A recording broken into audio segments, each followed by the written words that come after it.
से ज्यादातर आते हैं। अगर नवम भाव का स्वामी बलवान सूर्य के साथ बैठा हो, बलवान चंद्रमा के साथ बैठा हो तो शिवलोक से, और अगर मंगल के साथ बैठा हो, मंगल के साथ बैठा हो, मंगल की युति में हो या दृष्टि में हो, तो पृथ्वी लोक पर थे, पृथ्वी लोक पर हैं, और अगर पंचम में बैठा हो तो पृथ्वी लोक पर दोबारा जन्म लोगे। क्या बोला मैंने? नवम भाव का स्वामी बलवान होकर के मंगल अगर पंचम में बैठा हो, मंगल के साथ युति करे नवमेश, यानी नवम का स्वामी स्वयं मंगल हो जाए या नवम के स्वामी के साथ लिंक करे, तो पिछले जन्म में पृथ्वी लोक पर थे और इस जन्म में भी पृथ्वी लोक पर हैं, पृथ्वी लोक से आए हो, आप ज्योतिष का काम कर रहे हो, और ज्योतिष अगर आपसे अधूरी रह गई तो फिर अगले जन्म में फिर आप ज्योतिषी बनोगे और ज्योतिष का ही काम करोगे।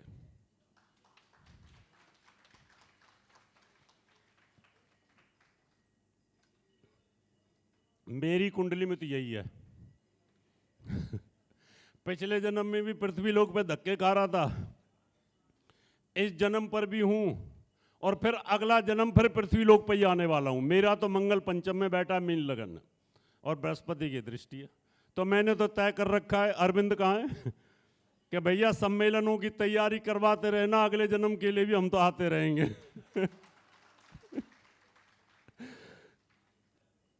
अगर बुध बलवान होकर के बुध के साथ नवमेश की युति हो, तो उस कंडीशन में आप बैकुंठ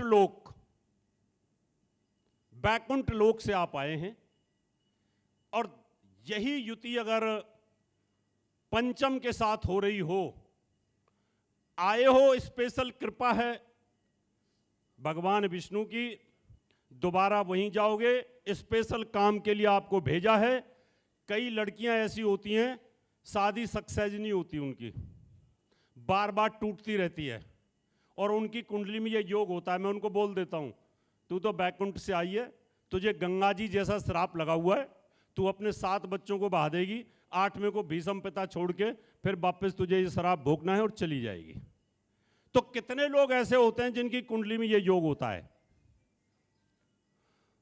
अगर मान लो देवगुरु बृहस्पति बलवान अगर नवमेश के साथ लिंक करे, तो आप ब्रह्मलोक से वहां से आप आए हैं, और पंचम के साथ संबंध करे तो आप ब्रह्मलोक ही चले जाएंगे।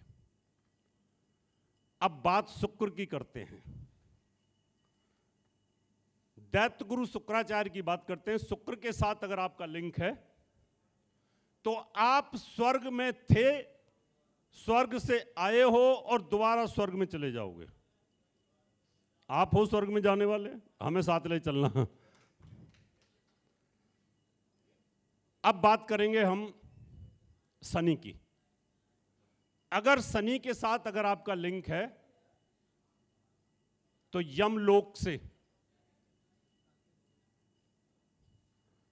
यानी आप यमलोक से आपका आना जाना हुआ है,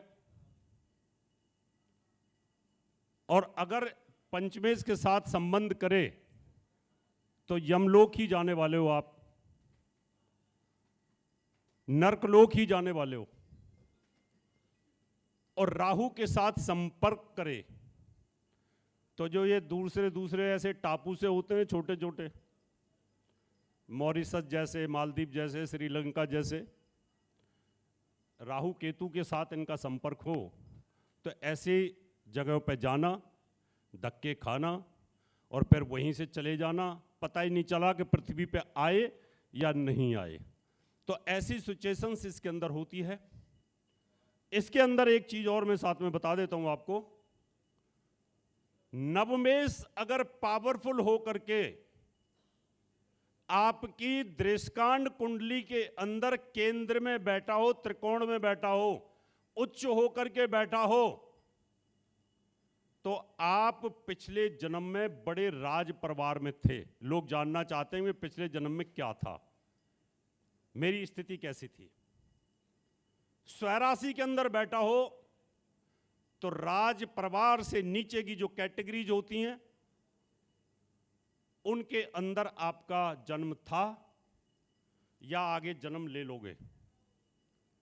और अगर आपका मित्र राशि के अंदर है तो किसी सर्विस करने वाले परिवार, नौकरी करने वाले परिवार उसमें था। और अगर आपका नीच है, अस्त है, 6, 8, 12 में है तो पिछले जन्म में आप पशु पक्षी थे। और अगर ऐसा ही बन रहा हो योग अभी आपका नवमेश के साथ, और यही योग बन रहा हो पंचमेश के साथ, तो आप पिछले जन्म में थे। इस जन्म में शुभ कर्मों के साथ आप बन गए मनुष्य, और पंचम के साथ अगर बनता है तो फिर दोबारा से आप जानवर योनि में चले जाओगे। तो ये नवांश कुंडली का मैंने आपको सूत्र बताए। अभी बहुत गहरे गहरे सूत्र और हैं अभी इसमें, सॉरी नवांश नहीं, दृष्टांत कुंडली के, क्योंकि नवांश पे इसलिए चढ़ा हुआ है कि नवांश पे प्रेडिक्शन ज़्यादा करते हैं। अब मैं आपको सिर्फ एक दृष्टांत की जानकारी और देता हूं, उसके बाद फिर समय हो रहा है और भी वक्ता बैठे हुए हैं। मानविंदर को भी आप सुनेंगे और मित्रा जी को भी सुनेंगे। मैं सर्व दृष्टांत की जानकारी और देता हूं। अगर दृष्टांत कुंडली के अंदर चंद्रमा दूसरे और तीसरे दृष्टांत के अंदर हो, चंद्रमा कर्क राशि में दूसरे और तीसरे दृष्टांत में हो, ध्यान से सुनना मैंने क्या बोला। दृष्टांत कुंडली में चंद्रमा कर्क राशि में दूसरे और तीसरे दृष्टांत में हो तो यह सर्प दृष्टांत बनता है। ऐसा व्यक्ति बाहर से क्या दिखाई दे रहा है आपको यकीन नहीं करना चाहिए उस व्यक्ति पर।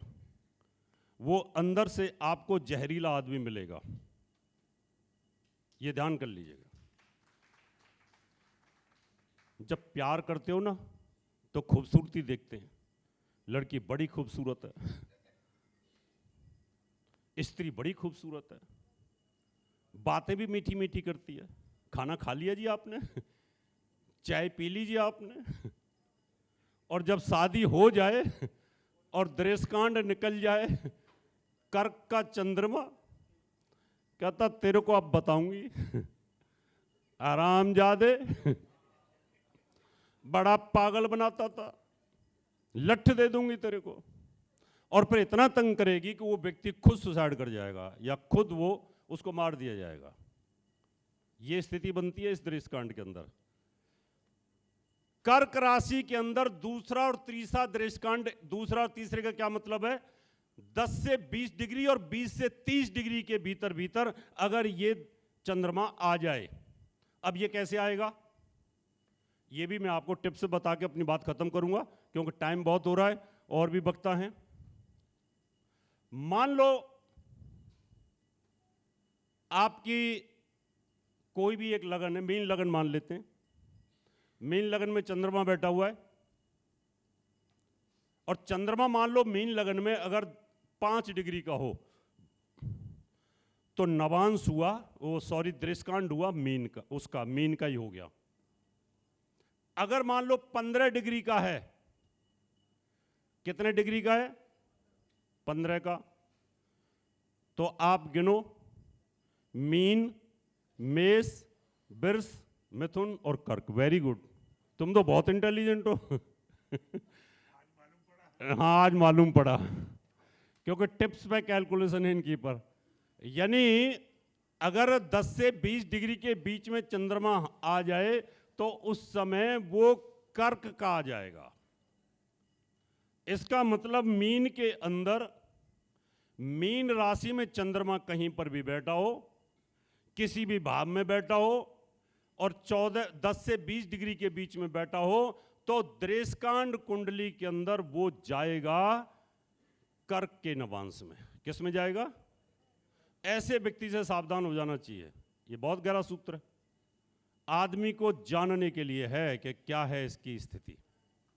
ऐसे ही अगर वृश्चिक राशि का आ जाए, वृश्चिक राशि का पहला और दूसरा, यानी 0 से 10 और 10 से 20, इसके अंदर अगर आ जाए, अभी मान लो मीन राशि में ही चंद्रमा बैठा हुआ है और वो 22 डिग्री का बैठा है, तो सैफाली कौन से में चला जाएगा?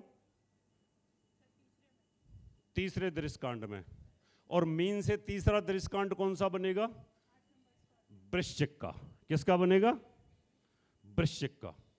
इसका मतलब 4 और 8 और 12 इन राशियों में चंद्रमा, कर्क राशि में चंद्रमा लास्ट के 2 दृष्टिकांड, और अगर वृश्चिक के अंदर पहला दूसरा, वो आपको सर्व दृष्टिकांड में जन्म देता है।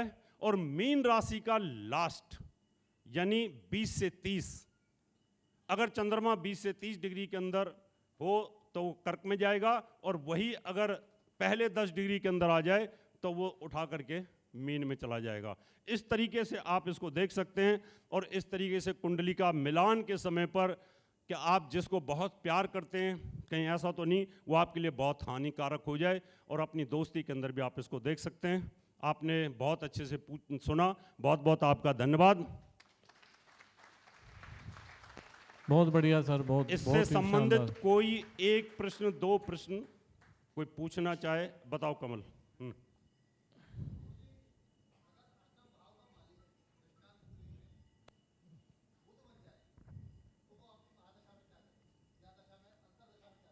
ठीक है कमल जी, अष्टम भाव का स्वामी बुध 12 जगह बैठने के लिए फ्री है। क्या? लगन में बैठा है तो फल कुछ और होगा, द्वितीय भाव में बैठा है तो फल कुछ और होगा, तीसरे में बैठा है तो कुछ फल और होगा, और 2 4 6 8 10 12, 2 4 6 8 10 11, सॉरी 12 नहीं, 2 4 6 8 10 11, इनमें बैठा है तो फल कुछ और होगा।